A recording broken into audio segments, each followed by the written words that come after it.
По министерствата каде што има технички министри и ВМРО-вци се случува невидена борба, ама не на идеи, туку на покажување мускули. Ѓуро, кажи ми еден од тие твоите вицови да те поменува Антонија во тмурно ВМРО-ско време. Ајде да се ми текна баш на еден. Иде човек на доктор. И му вика, докторе, навечер аз заспиам, у сон ми доаѓа едно џуџе и ме прашува дали сум се измочкал. И јас му викам, не сум се измочкал.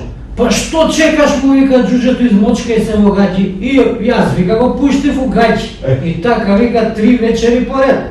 И докторов сега го гледам, се чуди му вика, будалетин гледам.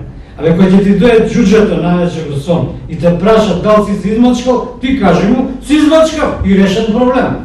И нема проблем, човеков си иде дома, си легнува, си заспива и опева го џуџето у сон и го праша, си измочка ноќеска, си измочкав, а се искака.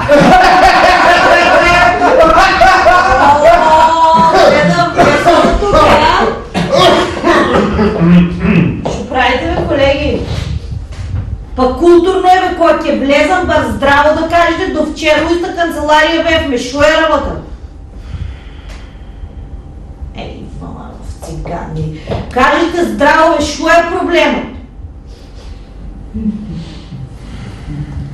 Слушайте, дојав да ми кажете информација околу новата систематизација, ме прави министерката.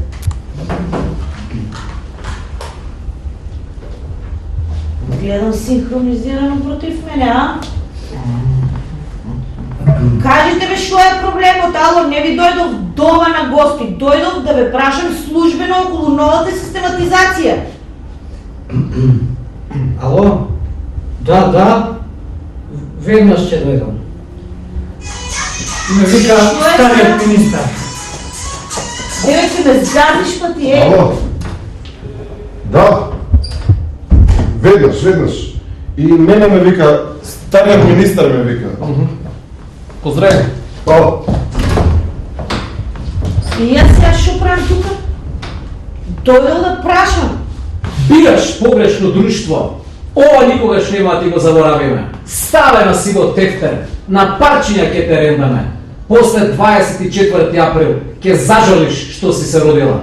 Бираш погрешно друштво, се правиш важна. А после во април ќе бидеш максимално тажна. Шо е бе, ти мене ми се закануваш? Ја се слушам песна некоја раберска, па туку што ти му кажав рефренот. Ало, не ме мрзи да мрзите ме толку преку глава ми е, бе, ало! Пауза ми е сега, после ќе ја видиме систематизација. Простаци, ломоровци. Молим? Ништо. Бираш погрешно друштво, на парчиња ќе те сецкам.